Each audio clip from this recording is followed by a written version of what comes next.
이사야서 29장입니다. 29장부터 30장까지는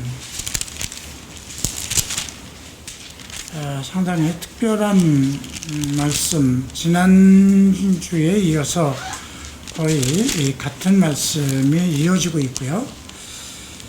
이제 31장부터 35장까지가 또 매우 특별한 말씀이 언급되어 있습니다. 우리가 지난주 28장에선 에브라임의 술 취한 자들의 교만한 면류관이라고 그랬습니다. 면류관은 어떠한 노력을 통해서 얻어지는 겁니다. 면류관이 두 가지가 있는데요. 하나는 그 세상의 이제 왕족들은 자기의 자식들 중에서 후계자가 어떠한 노력 없이도 받는 면류관이 있고요. 성경에서 언급되는 면류관은 최종적으로 하나님의 가치에 이른 자에게 주어지는 면류관입니다.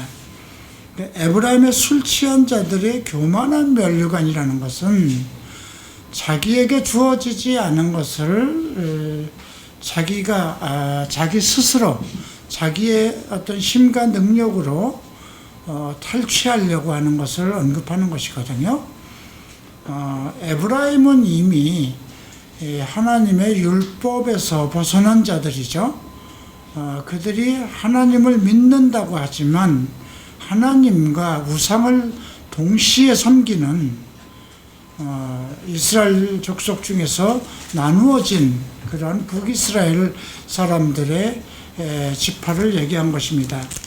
북이스라엘의 10지파 중에서 가장 힘있고 능력을 바라는 그런 지파가 에브라임이기 때문에 북이스라엘의 대표 중에 하나입니다. 그런데 그들의 술 취한 자들의 교만한 면류관이라고 했기 때문에 그들이 하나님의 궤도에서 벗어난 그리고 그들이 성취할 수 없는, 그들이 가질 수 없는 면류관을 그들이 탈취한 것을 언급한 것이죠. 그래서 주께서 강하고 힘 있는 자가 쏟아지는 우박과 같이 파괴하는 광풍과 같이 그 면류관을 땅에 던지시겠다, 이렇게 언급을 하고 있습니다. 이제 이것은 그들의 이제 영적으로 타락한 자들에 언급된 것이죠. 그들이 그렇게 된 과정 속에는 먼저 제사장들과 선지자들이 포도주와 독주에 빠졌다, 이렇게 7절에 언급되어 있고요. 그리고 그들이 잘못된 지식, 이게 연루되어 있는 것을 9절부터 얘기를 합니다. 그가 누구에게 지식을 가르치며 누구에게 도를 전하여 깨닫게 하려는가. 이제 그들이 가지고 있는 지식과 그들이 가지고 있는 도의 잘못된 것을 얘기하는 거죠. 경계에 경계를 더하고 경계에 경계를 더하며 교훈에 교훈을 더하고 교훈에 교훈을 더하고 여기서도 조금 저기서도 조금. 이 말씀은요, 어떠한 하나님의 말씀 전체를 전하지 않고 자기네들이 필요하다고 느끼는 것만 조금씩 더하고 터득한다는 것입니다. 지금 그래서 28장이 우리에게 오늘 교회 시대를 사는 우리에게 전달하는 메시지는 하나님의 진리의 말씀을 떠나고 다른 것과 혼합한 것, 하나님의 말씀을 빼고 또 더하는 그런 잘못된 모순된 그러한 것을 언급하는 것입니다. 계시록 22장에서도 예언의 말씀을 제하는 자들은 생명의 말씀 속에서 생명의 책에서 그 이름을 제하겠다는 그 말씀도 있죠. 성경을 부분적으로 자기네들이 필요에 따라서 부분적인 말씀만 들으려고 하고 하는 것. 그러니까 이것을 본다면 전 세계 가운데 이 땅에 있는 교회 가운데 하나님 말씀을 전체적으로 다 가르치지 않고 부분적으로 가르치는 그런 부분에 대한 모순점을 얘기하는 것입니다. 예수님도 사마리아 여인을 만난 후에 그들이 그리심산에서 자기들이 예배를 드린다고 했고, 우리는 야곱이 준 우물을 먹고 살고 있습니다. 즉 우리는 이스라엘 사람들이 우리를 배척하고 있지만 우리도 똑같은 아브라함의 자손이요 야곱의 자손입니다. 우리도 예배를 드리고 있습니다. 이렇게 얘기하는 것이거든요. 근데 예수님께서는 너희는 모르는 것을 예배하고 우리는 아는 것을 예배한다. 메시아가 유다 지파에서 나온다는 것을 언급하셨죠. 그래서 오늘 지난주에 배운 28장은 지금 우리가 지금 오늘의 시대에 잘 적용해야 될 필요가 있고요. 16절부터는 보라 내가 한 돌을 시온에 두어 기초를 삼았다 그랬죠. 여기서 한 돌은 반석 대신 예수 그리스도를 얘기하는 것입니다. 그리고 18절에 보면 17절에는 공의를 저울추로 삼는다고 그랬어요.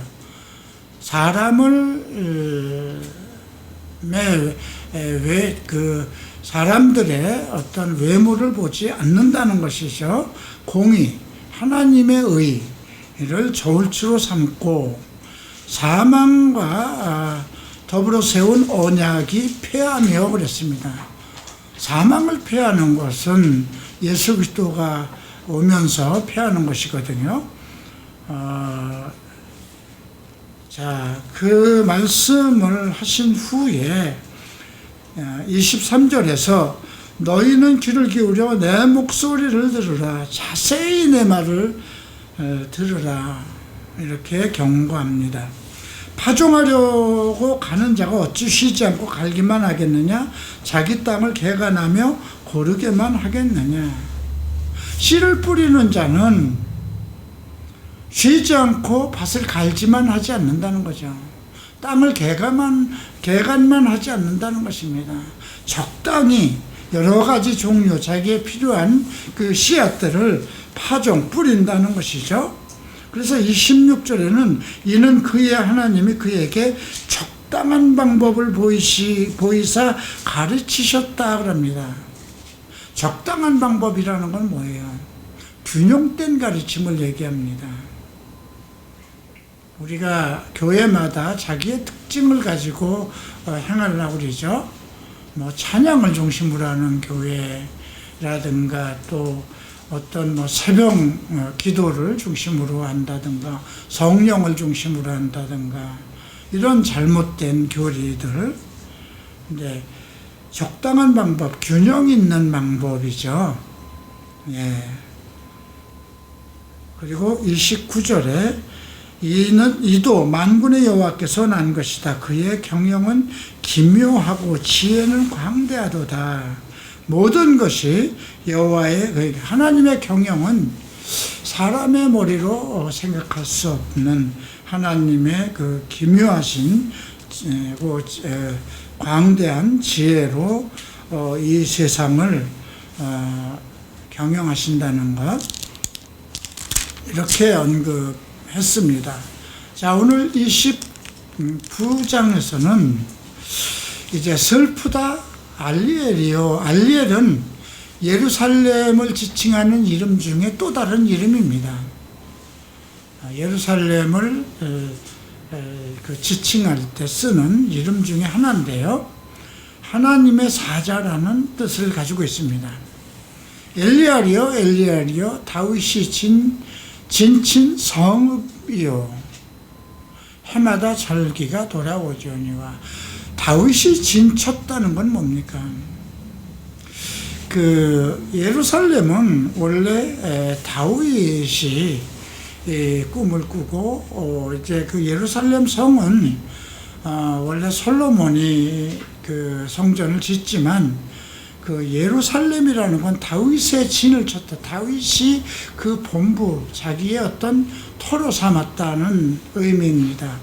그래서 해마다 절기가 돌아오려니와 내가 알리엘을 괴롭게 하리니 그가 슬퍼하고 애곡하며 내게 알리엘과 같이 되리라. 자, 이것은 앞에서는 지금 에브라임의 술 취함에 대한 잘못된 교리적인 그 신앙에 빠지고 우상을 받아들인 것에 대해서 언급하는 건데, 지금 29절은 유다 예루살렘을 언급하는 것입니다. 예수님께도 그 사마리아 여인에게도 예루살렘으로도 이 산에서도 예배드리지 말라. 이제 하나님께 예배할 때가 오나니 바로 이때다. 예배하는 자는 신령과 진리로서 예배를 드려라. 그리스도의 복음의 때는 어떠한 장소를 가지고 예배드리는 것, 그것이 아니라는 거죠. 이스라엘 백성들은 예루살렘을, 또 유다집 그 북이스라엘 사람들은 그리심산을 통해서 하나님께 예배를 드리는데, 그러한 어떠한 그 장소, 그걸 통해서 드려지는 것, 그런 시대가 이제 떠나고 하나님의 영의 시대, 그래서 예배하는 자는 신령과 진정으로 진리로 예배를 드릴 때가 올 것이다, 이렇게 얘기를 했습니다. 그래서 오늘 29장에서는 유다의 잘못된 영적 타락을 언급합니다. 그래서 내가 사면으로 둘러 진을 치며 너를 애워 대를 쌓아 너를 치리니 내가 낮아져서 땅에서 말하며 내 말소리가 나직이 티끌에서 날 것이라. 내 목소리가 신접한 자의 소리같이 땅에서 나며 내 말소리가 티끌에서 찌꺼리리라. 원래 그 티끌에 있는다는 건 사람이 죽음 관계 속에 있는 것이거든요. 그리고 이제 그 신접한 자의 목소리같이 땅에서 난다. 내 말소리가 나직이 티끌에서 날 것이며 내 목소리가 신접한 자의 소리에서 난다. 이 말은 진리를 벗어났다는 것입니다. 우상을 섬기고 있다는 것입니다. 최근 우리 교회도 영적으로 잘못된 일들이 좀 나타나는 것 여러분들이 직접 목격하죠. 주일마다 한 형제가 거의 귀신 들린 것처럼 형상을 하고 찾아오고, 또 어제 새벽에는 또 옥상에 사는 사람이 귀신에게 사로잡힌 것처럼 또 그런 난리가 일어났고요. 하루 사이에, 제가 며칠 전에도 본 것 같은데, 하루 사이에 얼굴이 완전히 창백하고 혼이 떠난 사람 같은 그런 모습을 봅니다. 실제로 자기는 어떤 사람이 와서 자기 집안에 방 안에 있는 모든 걸 다 깨뜨리고 그랬다 그러는데, 태영이가 올라가 보니까 실질적으로 방 안에 모든 것이 깨져 있고,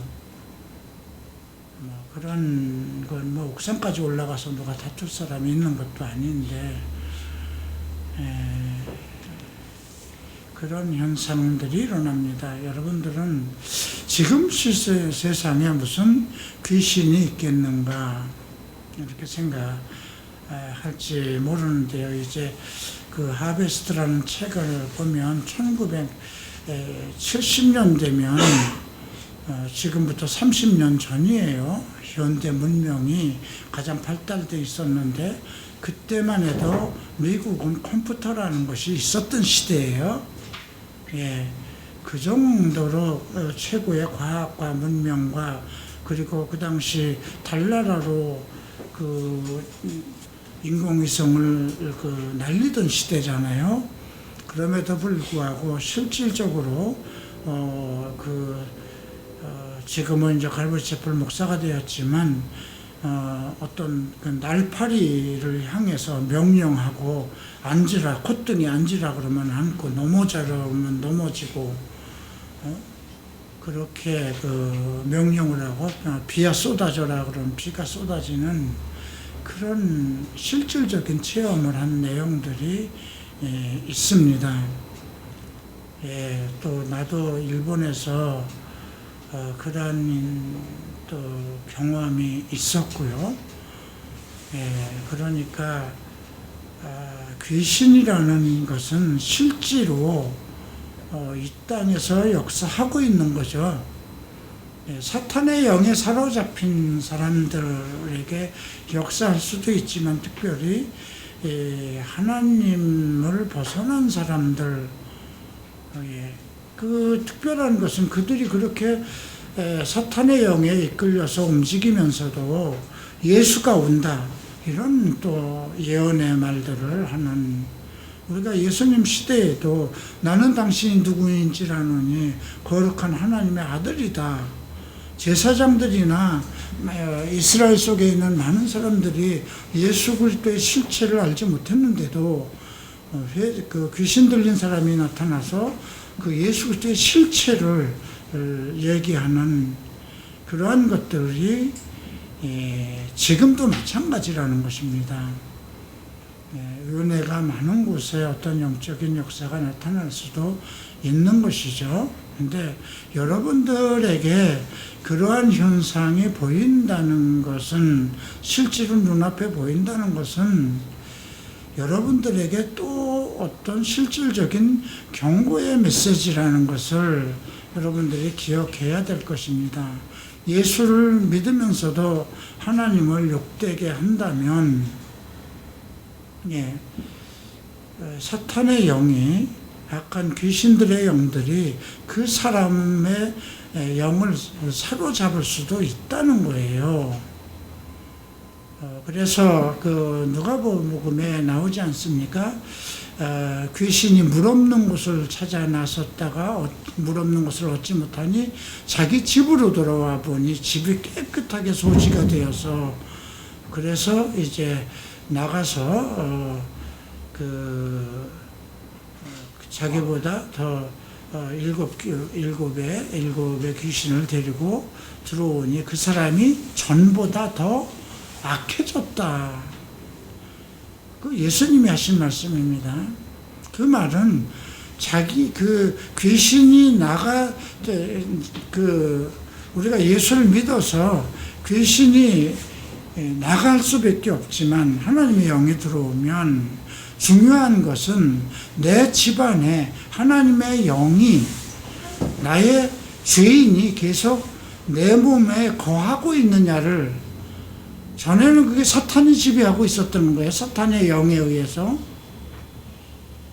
그런데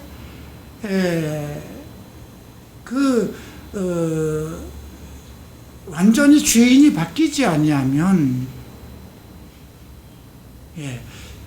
예수 그리스도가 내 안에 역사하는 죄인으로서 성령과 함께 내 안에 거하지 않는다면 이건 또 다른 문제라는 거예요. 집이 깨끗이 그냥 소지가 돼 있으면 귀신이 들어와서 더 많은 귀신이 한꺼번에 들어와서 더 거하기 쉬운 곳으로 될 수 있다는 것입니다. 성령은 소멸된다고 했습니다. 우리를 지금 지켜주는 것은 우리가 예수 그리스도 안에 있기 때문에 성령이 내 안에 거하거든요. 그래서 내 몸이 성령의 전인데, 하나님의 거룩한 성령의 전을 여러분들이 더럽힌다면, 그것에 대한 고린도전서 6장에도 얘기를 하죠. 음행하는 자는 자기 몸에게 죄를 짓는 자거라고 그랬어요. 다른 죄는 몸 밖에서 일어나지만 음행의 죄는 자기 몸에게 죄를 짓는 것이라는 거죠. 그것이 거듭되면 어떻게 될까요? 성령은 소멸하시겠죠. 소멸하는 영이시니까. 예, 이러한 것들을 잘 기억해야 돼요. 오늘 그래서 29장 4절에 보면 내가 낮아져서 땅에서 말하며 내 말소리가 나지기 티끌에서 날 것이라. 하나님께서 낮추시겠다는 거거든요. 내 목소리가 신접한 자의 목소리같이 땅에서 난다. 하나님을 믿는데도 귀신 들린 자의 목소리와 같다는 것이죠. 그럴지라도 내 대적의 무리는 세미한 티끌 같겠고 강포한 자의 무리는 날려가는 겨 같으리니 그 일이 순식간에 갑자기 일어날 것이라. 근데 여기 이제 흥미롭게 그럴지라도 내 대적의 무리라고 했습니다.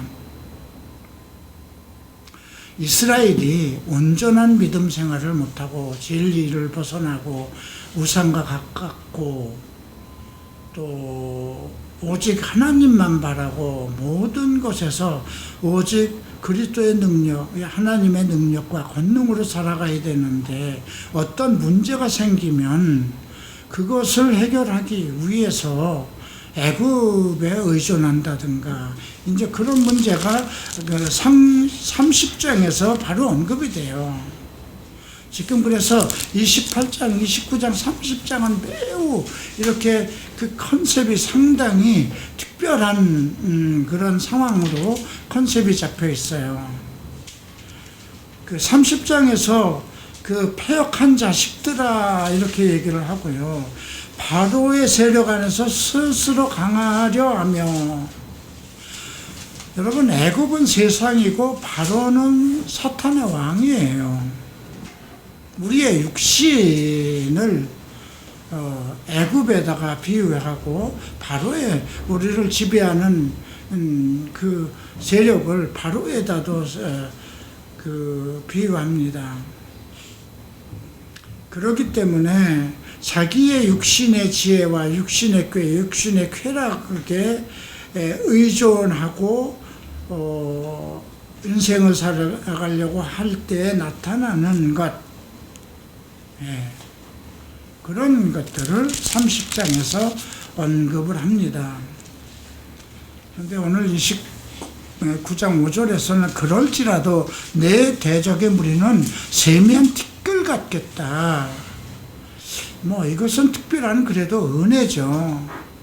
내 목소리가 낮아져서 신접한 자의 목소리 같고 티끌같이 지글거리고, 그러니까 하나님을 향한 열정과 그 하나님을 바라는 온전한 믿음과 열정을 가지고 있어야 되는데 그냥 다 죽은 것처럼 돼 있어서 아이고 하나님 나 살려주세요.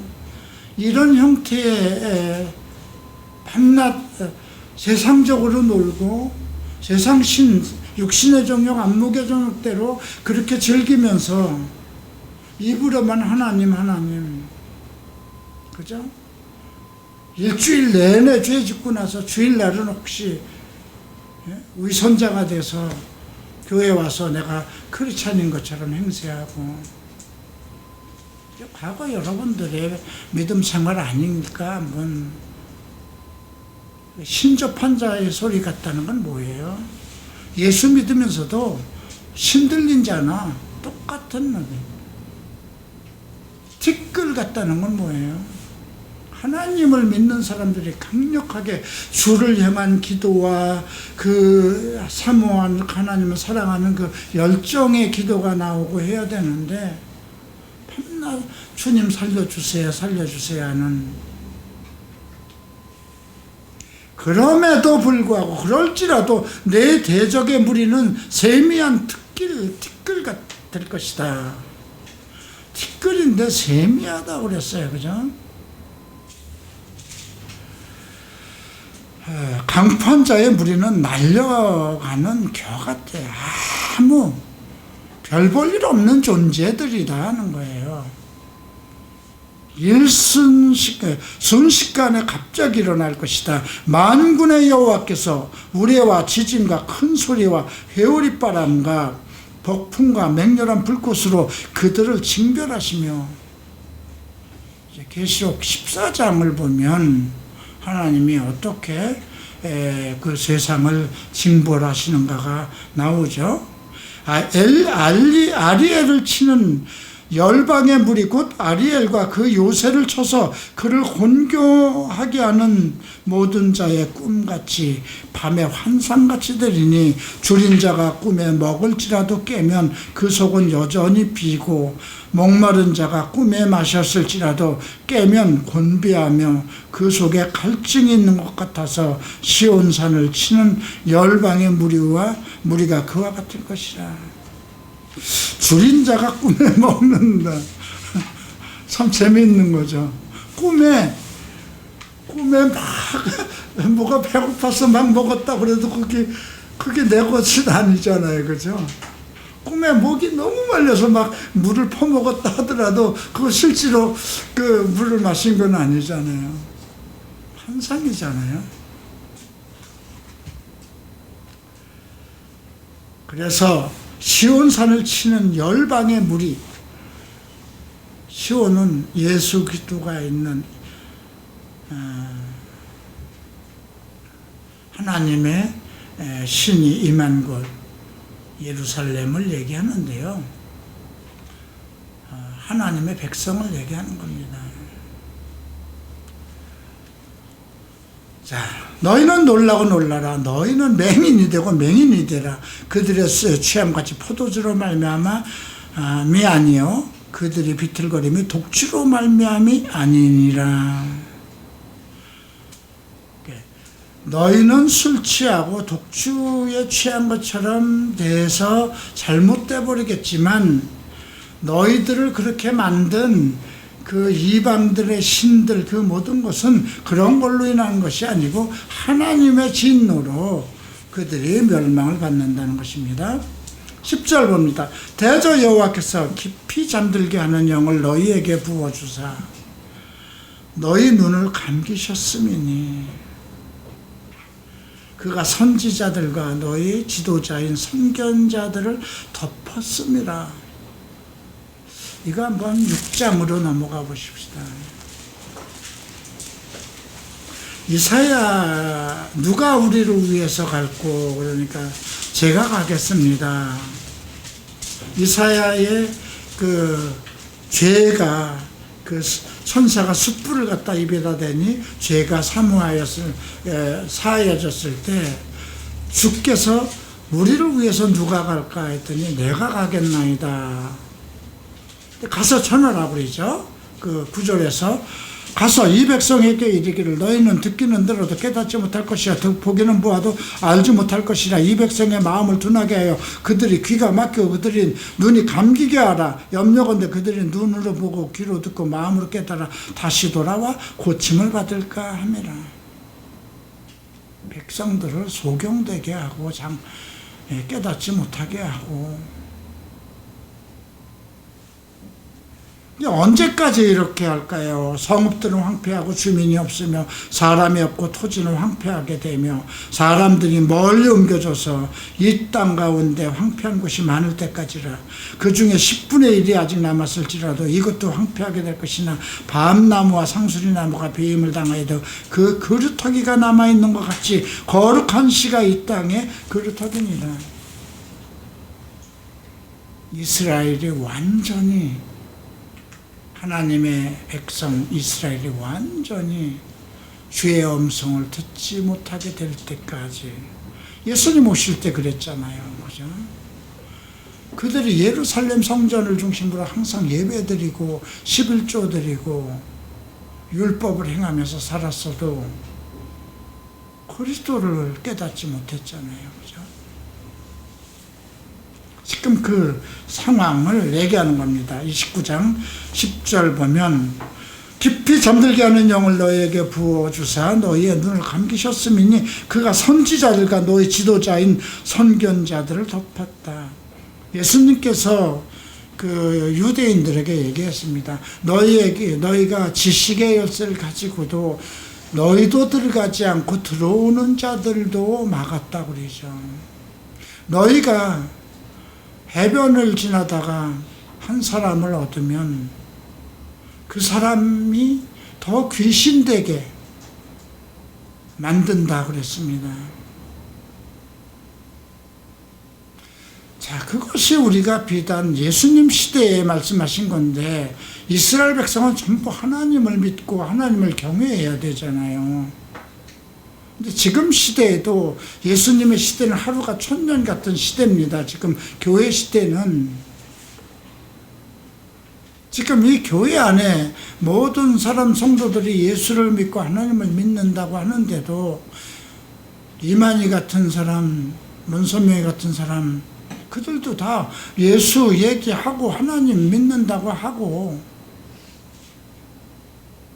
근데 그들은 사실 잘못된 아까 28장에서 얘기한 에브라임의 술 취한 면류관과 같은 이단이에요.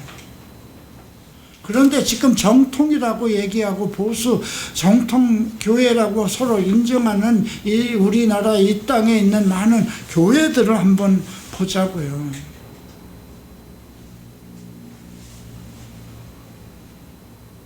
그건 여러분들이 각자 여러분들이 다니던 교회에 있을 때 여러분들이 어떤 상황, 무엇을 과연 믿었는가를 생각해 볼 때 그 부분을 알 수가 있는 거잖아요. 그죠? 여기서도 조금, 저기서도 조금. 그러면서도 막 진리가 아는 것에 대해 사랑하고, 목사 말에 맹목적으로 아멘하고, 그죠? 교회에서 집사, 장로, 권사가 되기를 힘쓰고, 뭔가 자기의 의의를 드러내고, 뭔가 자기가 남들보다 거룩한 것처럼 척하고. 11절 봅니다. 그러므로 모든 계시가 너희에게 봉안책의 말처럼 되었다. 봉안책이 되었다는 거죠.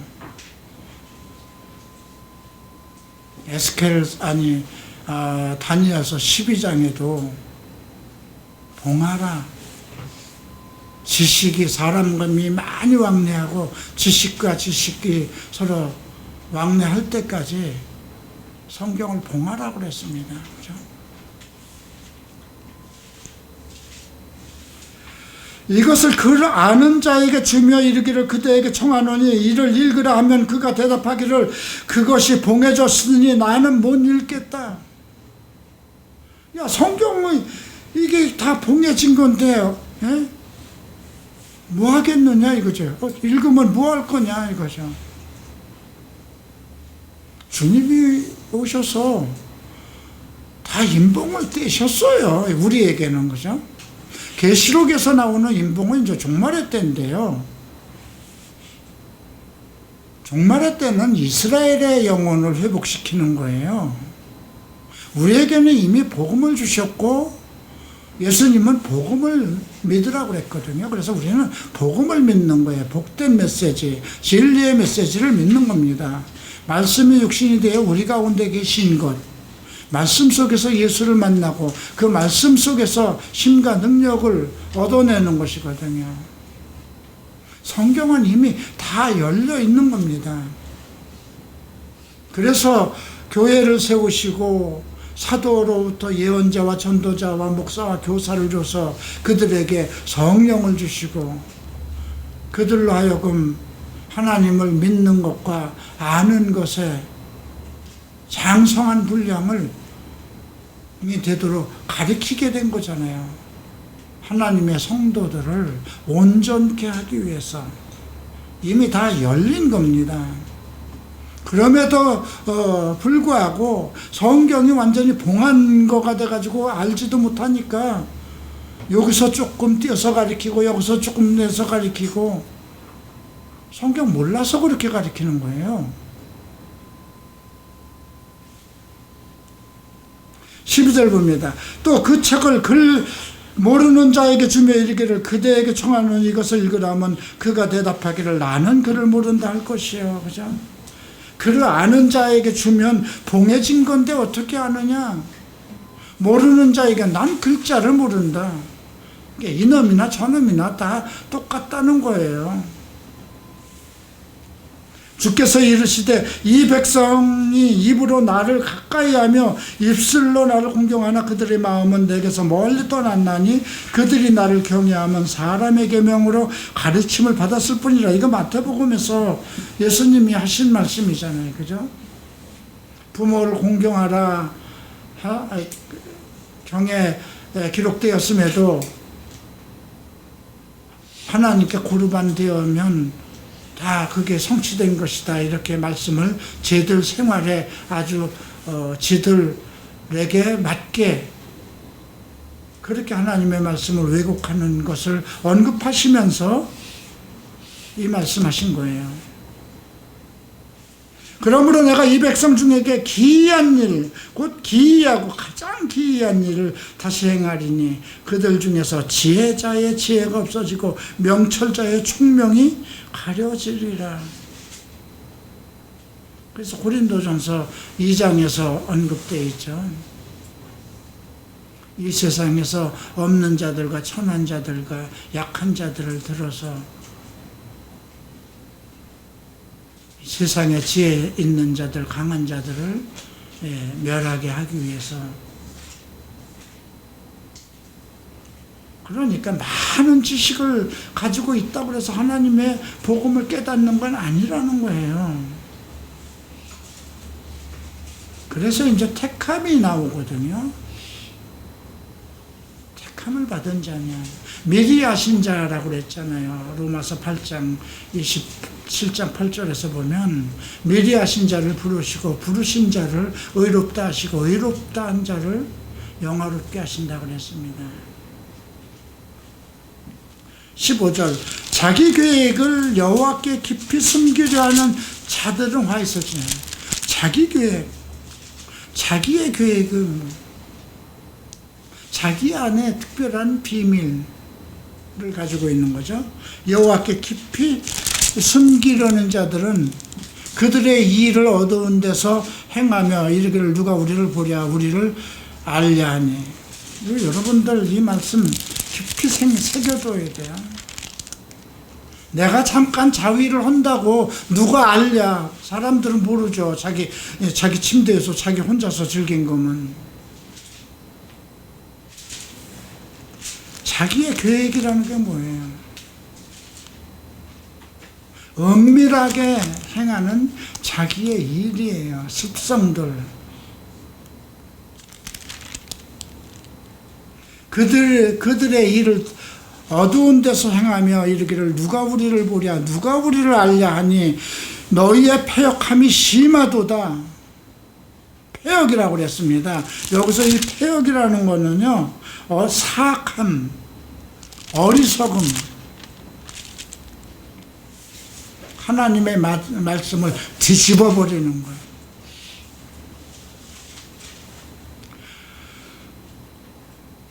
토기장이를 어찌 진흙같이 여기겠느냐. 지음을 받은 물건이 어찌 자기를 지은 이에게 대하여 이르기를 내가 나를 짓지 아니하였도다 하겠으며 빚음을 받은 물건이 자기를 빚은 이에게 대하여 이르기를 그가 총명이 없다 하겠느냐. 이거 로마서 9장에서 지난주에 바울이 얘기한 거예요. 그죠? 오래지 아니하여 레바논이 기름진 밭으로 변하고. 레바논은 뭐예요? 이스라엘의 거룩한 터입니다. 기름진 밭으로 변하지 아니하겠으며 기름진 밭이 숲으로 여겨지지 아니하겠느냐.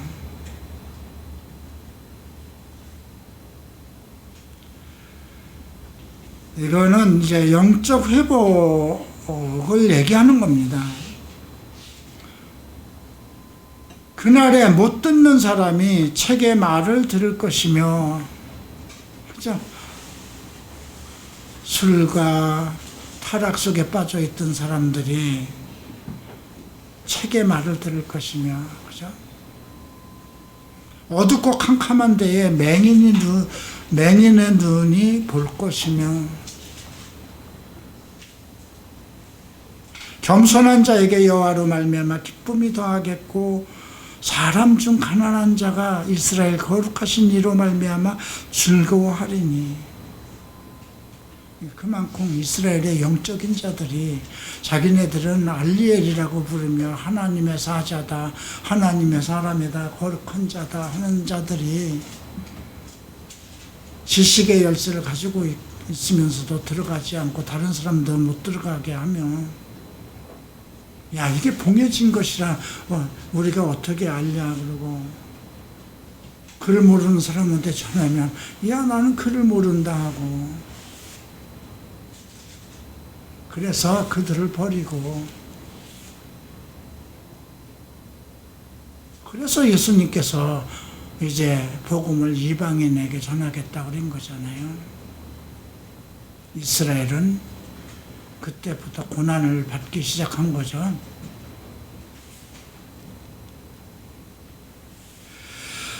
자, 20절, 이는 강포한 자가 소멸되었으며 오만한 자가 그것을 그쳤으며 죄악의 기회를 엿보던 자가 다 끊겨졌습니다. 그들이 송사로 사람에게 죄를 씌우며 성문에서 판단하는 자를 올무로 잡듯하며 헛된 일로 의인을 억울하게 하였다.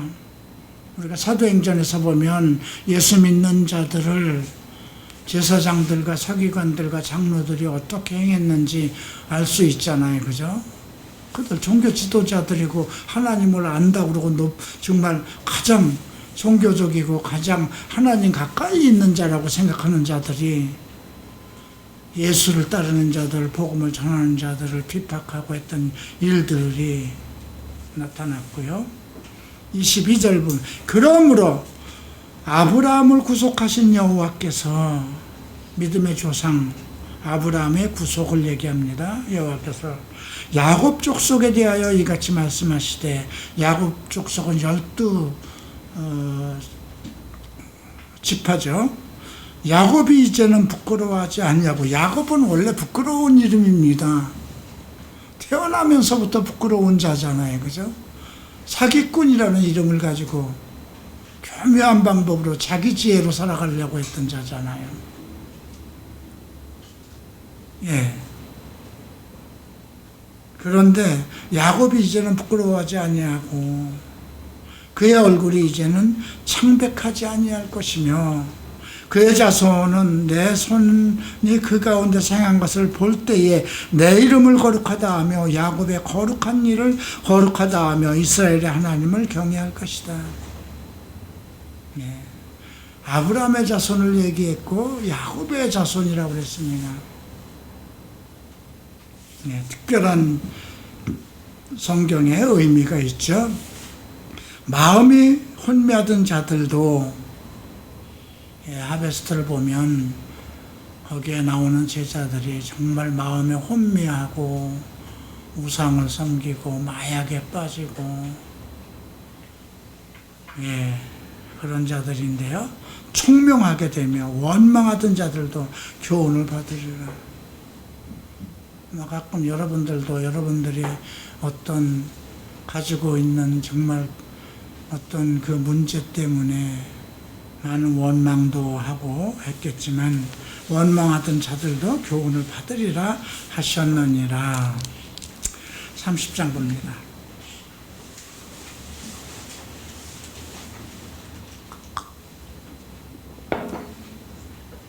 여호와께서 이르시되 패역한 자식들은 와 있을진저, 패역을, 자식인데 패역한 자들이라고 그럽니다.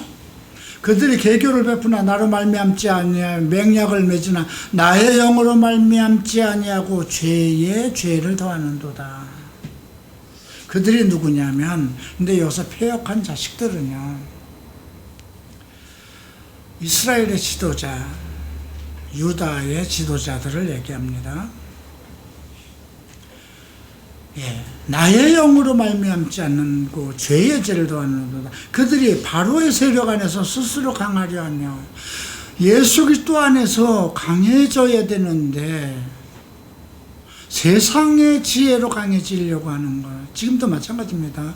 예수 그리스도를 믿는 자들이 세상의 지혜와 세상의 능력으로 자기 어떤 세력을 삼으려고 하는 거예요. 애굽의 그늘을 피하려 하여 애굽으로 내려갔을 때 나의 입에 묻지 아니하는도다. 그러므로 바로의 세력이 너의 수치가 되며 애굽이 그들의 피함에 너희의 소욕이 될 것이다.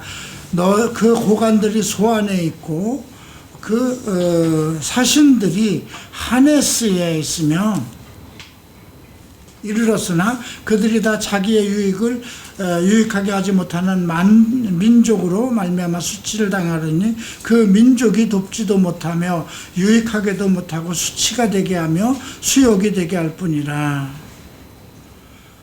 하나님에게 의지하지 않고 모든 그 어떤 외세 아수르의 그 침략에 대비하기 위해서 애굽으로 내려갔지만 그 얘기를 하는 겁니다. 네겝 짐승들에게, 네겝 짐승들은 이건 나일강을 얘기합니다. 네겝강이니까요. 짐승들에게 관한 경고라. 사신들이 그들에게 재물을 어린 나귀 등에 싣고 그들의 보물을 낙탄장에 얹고 암사자와 수사자와 독사와 및 날아다니는 불뱀이 나오는 위험하고 곤고한 땅을 지나 자기에게 무익한 민족에게 갔다. 여기서 암사자, 수사자, 독사 이것은 전부 다 아수르와 그 주변 국가, 이스라엘을 침략하려고 하는 주변 국가, 그들의 위험하고 곤고한 땅을 지나서 자기에게 무익한 민족 애굽에게 도움을 받기 위해서 간 거예요. 돈을 싸들머지고. 그러니까 그 이집트와 상호 협정을 맺기 위해서 뭐 우리나라도 그렇지 않습니까? 돈 싸들고 가서 미국하고 협정을 맺어서 그 혹시 북한에서 못 쏘아댈까봐 뭐 사서 저기 뭐예요 그게 어디에다 그 골프장을 사가지고 거기다 뭐를 설치했는데 중국이 난리가 사스인가요? 예, 중국이 또 거기서 뭐 들고 일어나고 뭐 그래서 한동안 뭐 중국으로 가는 여행과 모든 한국 물건 판매 이거 다 단절시키고 이게 그 박근혜 정부 때 있었던 일이잖아요. 똑같잖아요. 이 땅에 그럼 그 교회가 없었나요? 5천만이 있는 땅덩어리에서 한국만큼 교회가 많은 나라가 어디 있어요, 그죠? 5천만, 우리나라 4천만 민족이에요. 그런데 4천만 민족 중에 목사가 5만이라고 얘기한 지가 10년이에요. 10년 전에 목사가 5만이라고 그랬어요. 잘 생각해 봐야 돼요. 교회가 얼마나 많아요, 그죠? 서울만 해도. 뭐, 각 교회마다, 뭐, 주일 예배마다, 새벽 기도마다 국가와 민족을 위해서 기도합시다. 기도하죠. 그들이 정말 국가와 민족을 위해서 기도하는 걸까요? 뭐, 태극기를 들고 광화문에 나갔던 그 집단들을 보고, 동성애 반대 운동을 무슨 아주 교회의 큰 사명과 그것이 복음의 사명으로 알고 정부와 싸우려고 하는 그런 움직임들, 그 교회가 할 일 아니에요. 교회는 오직 진리의 복음을 가리키면 진리의 복음은 산에 있는 등불과 같아서 감추지 못하는 것이고요. 진리의 복음은 세상의 소금과 빛이 되어서 하나님의 진리로 세상을 바꾸는 것이거든요.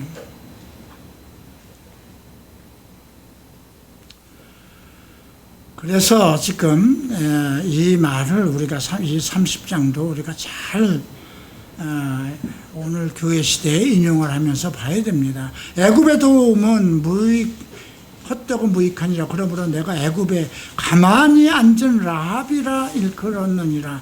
라합은 뭘까요? 오만방자한 세력. 애굽 오만방자다. 그러니까 악어, 바다에서는 악어라고도 하고요. 이제 가서 백성 앞에서 서판에 기록하며 책에서 후세에 영원히 있게 하라. 서판에 기록하라고 그러죠. 다른 선지자들에겐 뛰어가면서도 볼 수 있도록 기록하라고 그러죠. 그죠? 달리면서도 볼 수 있도록 서판에 쓰라고 그러죠. 대저 이는 패역한 백성의 거짓말하는 자식들이요 여호와의 법을 듣기 싫어하는 자식들이라. 여호와의 법을 듣기 싫어하는 자식들, 성경 배우기를 끔찍히 싫어하는 교인들, 이렇게 생각하면 돼요. 막 무슨 축복 예배를 한다, 무슨 예언 기도를 한다 그러면 교회가 얼마나 사람이 모입니까? 성경 공부하자 그러면 안 남잖아요. 우리 교회도 지금 집사들, 장로들 하나도 안 오잖아요. 그죠?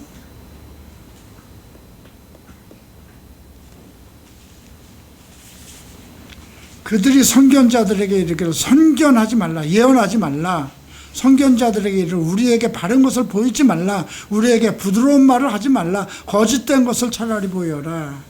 이 일이 실질적으로 이거는요 히스기야 시대에 있었던 거예요. 거짓 선지자들이 있어서, 그리고 아합 때도 있었어요. 여호수아 왕이, 여호수아인가? 여호사밧 왕이 이제 전쟁터에 나가려고 그럴 때 당신 나라에 예언자가 없느냐 그랬더니 예언자를 데려왔잖아요. 근데 그는 거짓말하는, 싸움은 이길 것이다 그랬죠. 근데 이 사람들밖에 없느냐 하니까 한 사람이 있는데 그는 밤낮 나에게 나쁜 말을 한다. 그래서 그래도 그 사람 데려와라 하니까 거짓 영이 그에게 임해서 전쟁터에 나가게 했죠. 전쟁터에 나가게 한 거는 아합을 죽이기 위한 거잖아요. 그죠? 거짓된 것을 보이라. 너희는 바른 길을 버리고 첩경에서 돌이키라. 이스라엘 거룩하신 이를 우리에게 떠나게 하시리라. 히스기야 왕 때는 그 아수르의 왕 사네립의 군대 대장이 가서 너희가 히스기야 왕이 무언 말을 하더라도 그거 믿지 마라. 우리 아수르의 대왕을 이길 수 있는 세상에 누가 있느냐 이렇게 얘기를 하면서 이런 말을, 거짓된 것을, 바른 것을 보이지 말라, 믿지 말라 이렇게 얘기한 일이 있죠. 그러므로 이스라엘의 거룩한 이가 이같이 말씀하시되 너희가 이 말을 없으니 여기고 압박과 허망을 믿어 그것을 의지하리니, 압박과 허망을 믿어 그것을 의지한다는 거죠. 이 죄악이 너희에게 마치 무너지니, 이 말은 뭐냐면 그 땅에 선지자가 있었으나 선지자의 말들을 듣지 않고 바른 것을 보이지도 말라고 선지자들을 전부 다 죽이고, 그리고 눈에 보이는 것, 인간의 생각으로 움직였다는 것을 얘기하는 거죠. 이 죄악이 너희에게 마치 무너지려고 터진 담이 불쑥 나와 순식간에 넘어짐 같게 하리라 하였은즉 이 나라를 무너뜨리되 토기장이가 그릇을 깨트림같이 아낌없이 부수리니, 토기장이는요 완벽하게 자기가 원하는 것이 아니면 그 어떤 것도, 그 많은 것도 다 부순다고 그럽니다. 그 조각 중에서 아궁이에서 불을 붙이거나 물 웅덩이에서 물을 뜰 것을 얻지도 못하겠다. 물 웅덩이에서 물을 뜰 것, 그 조각은 아무 쪽에도 쓰지 못할 것이라는 것을 얘기하는 겁니다. 15절입니다. 주 여호와 이스라엘의 거룩한 이가 이같이 말씀하시되 너희가 돌이켜 조용히 있어야 구원을 얻을 것이요 잠잠하고 신뢰하여야 함을 얻을 것이거늘 너희가 원하지 아니하고. 조용히 있어야 구원을. 이 말씀을 보면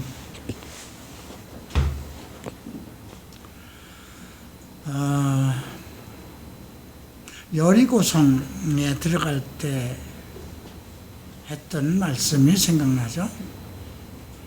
여리고성을 도울 때 너의 입에 들레지도 말고 말하지도 말고 들레지도 말고 잠잠히. 왜 그럴까요? 하나님의 말씀이 가당치 않거든요. 오늘 하루 돌고 내일 또 돌고 계속 7번 돌고 마지막 날에 외쳐라 그러면 그 자기 눈에, 사람들 눈에 정말 엄청난 그 성, 그 돌이 무너진다는 건 말이 안 되는 거예요. 그래서 불평불만을 쏟아내지 못하게 하기 위해서 너희는 너희 입에 들레지도 말고. 우리가 하나님의 말씀을 대할 때 이런 자세를 가져야 됩니다. 주께서 말씀하셨으니 이건 당연한 것입니다. 그러니까 우리 생각으로 하면 어떻게 예수가 하늘을 구름을 타고 올라가냐? 말도 안 되지. 어떻게 너희가 하늘로 올라간, 구름을 타고 올라간 그분은 너희가 본 것처럼 구름을 타고 다시 오리라. 지금 이 시대에 구름을 타고 온다는 게 말이 되냐? 인공위성이나 비행기겠지. 이렇게 얘기하는 것들. 어떻게 처녀가 성령으로 남자와 잠을 자지 않았는데 아기를 배느냐? 그 자체부터가 거짓말이지. 우화 아니냐? 마늘을 먹고 곰이 사람이 됐던 것과 뭐가 다르냐, 그죠? 박혁거 새가 알에서 나왔다는 거고 뭐가 다르냐? 믿는 자들 속에도 그렇게 말하는 자들이 있다는 거예요.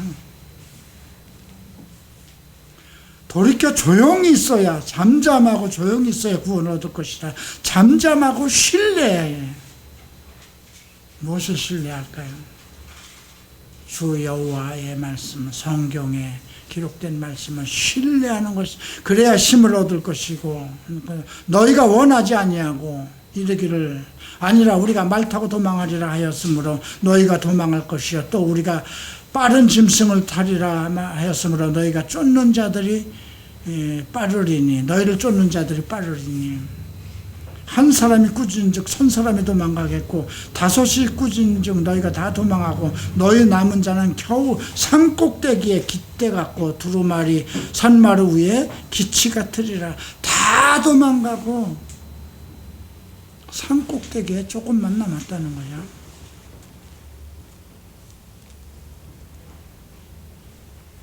그러나 여호와께서 기다리신답니다. 이게 하나님이 택한 자들에 대한 사랑입니다. 우리가 이제 그렇죠. 로마서에서 나오는 말씀인데 바울이 얘기합니다. 엘리야 얘기를 하며, 엘리야가 이스라엘을 고발해서 이 땅의 모든 사람의 우상을 쫓고 선지자 다 죽이고 나 하나 남았는데 나도 죽이려고 합니다. 그랬더니 하나님의 대답이 무엇이냐? 이 땅에 나를 위해서 7,000명을 남겨뒀다. 그러니까 너희는 잠잠히 여호와를 바라라. 여호와를 기다리라. 이는 너희에게 은혜를 베풀려 하시며 일어나시리니 이는 너희에게 긍휼히 여기려 함이라. 지난주 로마서에서도 긍휼하심에 대해서 나오잖아요. 그죠? 달리는 자의 힘으로 말미암지 않고 오직 긍휼히 여기시는 하나님의 은혜로 말미암는다고 그랬죠. 대저 여호와는 정의의 하나님이니라. 그를 기다리는 자마다 복이 있도다. 그를 기다리는 자, 정의의 하나님. 잠잠히 바라라. 불평불만하지 말라. 이건 지금도 마찬가지입니다. 정말 이스라엘에 평안이 오고 이스라엘 사람들이 다 예수를 믿고 이 적그리스도 이 세상의 모든 상업주의와 종교주의자들을 다 멸하고 그리스도께서 정말 오실 것인가? 예, 잠잠히 바라고 신뢰해야 된다는 것입니다. 시온에 거주하며 예루살렘에 거주하는 백성아, 너희는 다시 통곡하지 아니할 것이라. 예. 그가 내 부르짖는 소리로 말미암아 내게 은혜를 베푸시되 그가 들으실 때에 내가 내게 응답하시리라. 주께서 너희에게 환난의 떡과 고생의 물을 주시나니 내 스승은 다시 숨지 아니하시며 내 눈이 내 스승을 볼 것이며, 스승 얘기를 합니다. 너희가 정말 먹을 것이 없어서 환난의 떡과 고생의 물, 인생살이가 고통스럽고 의지할 사람도 없고 따를 사람도 없는 그런 영적 속에서 내 스승을 숨기지 않는다는 겁니다. 너희를 인도할 자를 감추지 않는다는 거죠. 너희가 오른쪽으로 치우치든 왼쪽으로 치우든지 내 뒤에 말소리가 내 귀에 들려 이르기를 이것이 바른 길이니 너희는 이리로 가라 할 것이며, 너희가 조각한 우상에 입힌 은과 부어 만든 우상에 올린 금을 더럽게 하여 불결한 물건을 던짐같이 이르기를 나가라 하리라.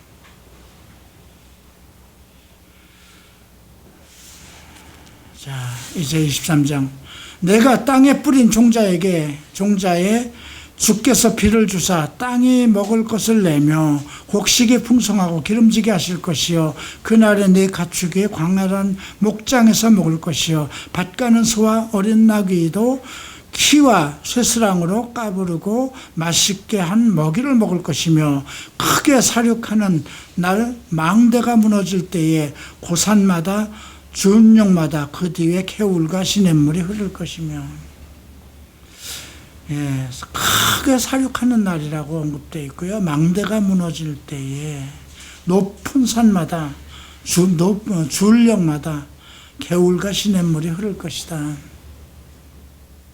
여호와께서 자기 백성의 상처를 싸매시며, 자기 백성이라고 그랬죠. 그들의 만진 자리를 고치시는 날에는 달빛은 햇빛 같겠고 햇빛은 7배가 되어 7날의 빛과 같으리라. 이거 실질적으로 계시록에 나오는 예언입니다. 계시록 16장을 봅니다.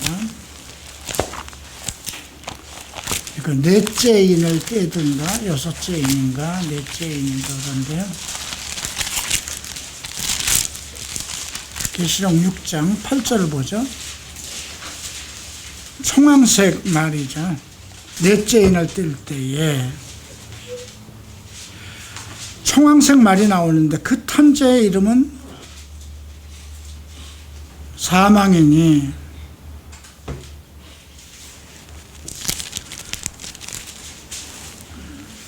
음부가 그 뒤를 따르리라. 이 땅에 땅 4분의 1의 권세를 얻어 검과 흉년과 땅의 짐승들로서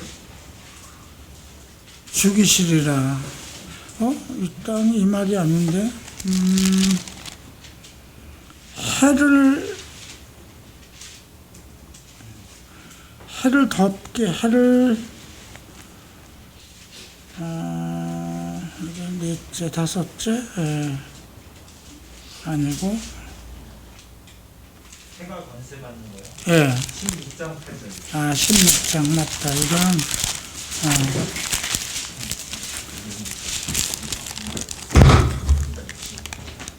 건전지 보세요. 나중에 이것이 잘 안 나올 때는 건전지를 미리 살피세요.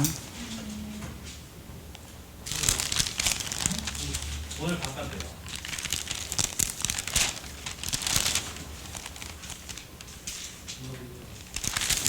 자, 16장 8절을 봅니다. 넷째 천사가 그 대접에 해를 쏟으면 해가 권세를 받아 불로 사람들을 태우니, 자, 해가 권세를 받아 불로, 해가, 자, 우리도 겨울 해하고 여름 해하고 다르죠. 아프리카의 해하고 이 한국의 해하고 달라요. 그죠? 근데 사람이 크게 태워진지라 이 재앙으로 행하는 권세를 가진 하나님의 이름을 비방하며 해에 쏟으니, 그죠? 네 번째 천사가 해에다 쏟으니까 해가 권세를 받아 불로 사람을 태운다고 그랬어요. 오늘 지금 그 30장 26절 보세요. 여호와께서 자기 백성의 상처를 싸매시며 그들의 맞은 자리를 고치시는 날에는 달빛은 햇빛 같겠고, 달빛이 어떻게 햇빛 같아요? 해가 밝아지니까 달도 밝아지는 거죠. 그죠? 원래 달은 빛을 내지 않는 거잖아요. 그죠? 햇빛을 받는 것이니까. 햇빛은 7배가 돼요. 7배나 더 뜨거워진다는 거예요. 7날의 빛같이 들이라. 7날의 빛.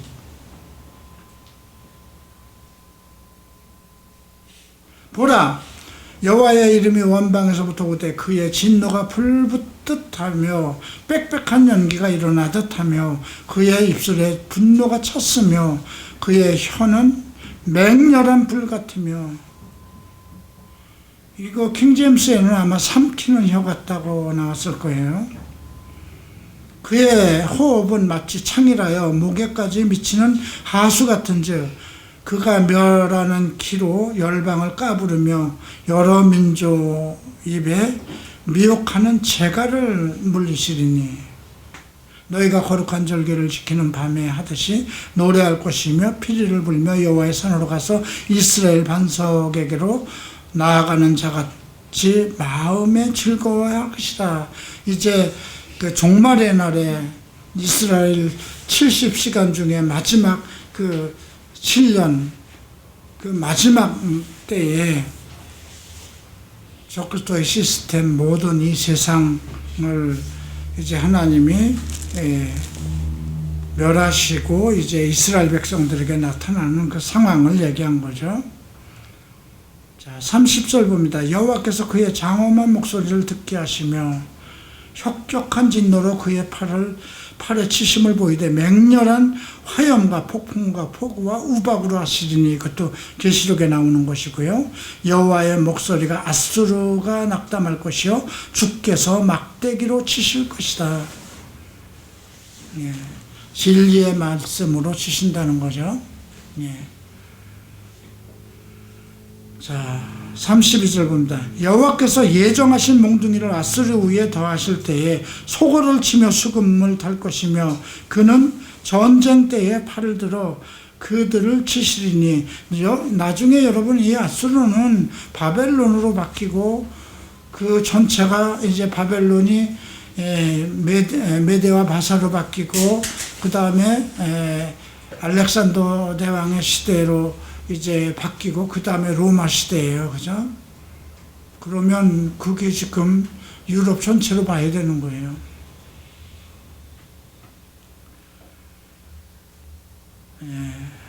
그는 전쟁 때에 팔을 들어 그들을 치시리라. 전쟁 때라고 그랬어요. 그러니까 계시록 이제 아까 본 16장, 17, 18장 거기에 나타나는 거죠. 대저 도벳은 지옥입니다. 이 지옥은 우리가 계시록 20장에 나오죠. 유황 불못을 얘기하는 것이기도 하고요. 그 당시에는 신놈의 골짜기라고 하는 그런 지옥을 지칭할 때 사용하는 시체를 화장하는 것. 도벳은 이미 세워졌고 또 왕을 위하여 예비된 것이라 깊고 넓게 하였고, 예비된 왕을 위하여 예비된 것. 적그리스도가 글로 들어가죠. 적그리스도가 들어가는 거 외에도 이제 백보자 심판 때에 모든 그 죽음들을 다 불러내죠. 그렇게 해서 생명책에 농명되지 못한 자들을 모두 불못에다 던진다고 그랬습니다. 이거 둘째 사망을 얘기하는 거예요. 첫째 사망에, 첫째 부활에 들어가지 못한 자들은 둘째 사망이 임하는 것입니다. 첫째 사망에 들어간 자들은 순교한 자들이나 들림받은 자들입니다. 하나님 나라에 들어간 자들, 그들 중에는 그 계시록에서 그 그리스도의 이름으로 순교를 당한 자들까지만 포함되어 있어요. 666표를 받지 않아서 그러한 것들을 잘 생각하셔야 될 거고요.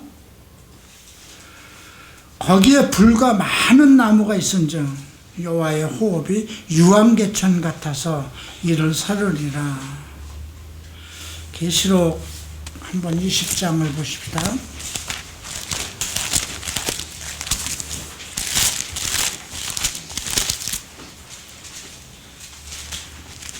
13절. 자, 12절부터 보죠. 또 내가 보니 죽은 자들이 큰 자나 작은 자나 그 보좌 앞에 서 있는데 책들이 펴 있고 또 다른 책이 펴졌으니 곧 생명책이라. 죽은 자들이 자기 행위를 따라 책들에 기록된 대로 심판을 받으리니 바다가 그 가운데서 죽은 자들을 내주고 또 사망과 음부도 그 가운데서 죽은 자들을 내주매 각 사람이 자기 행위대로 심판을 받고 두 사망과 음부도 불못에 던지니 이것은 둘째 사망 곧 불못이라. 누구든지 생명책에 기록되지 못한 자는 불못에 던져지리라. 자, 이렇게 해서 오늘 이사야 30장까지 했습니다. 다음 주는 앞부분이 31, 32, 32장이 상당히 짧아서 또 35장도 짧고 그래서 중요한 이건 같이 봐야 될 내용이라 35장까지 함께 볼 겁니다. 그래서 꼭 읽어와 주시고요. 마치겠습니다. 기도합니다. 존귀하신 주님 감사합니다. 오늘도 이사야를 통해서 오늘 이 시대에 우리에게 전하는 메시지를 받았습니다. 우리 예수 믿는 자들이 무엇을 믿을 것인가, 무엇을 바랄 것인가, 세상을 살아가는데 어떤 힘으로 살아갈 것인가, 우리가 하나님을 믿되 성경을 어떻게 받아들이고 어떻게 살펴보며 어떻게 신뢰해야 될 것인가를 살펴봤습니다. 성경은 예나 오늘이나 또 언제까지나 동일한 말씀으로 살아계심을 깨닫게 하소서. 예수 그리스도 이름으로 기도합니다. 마치겠습니다.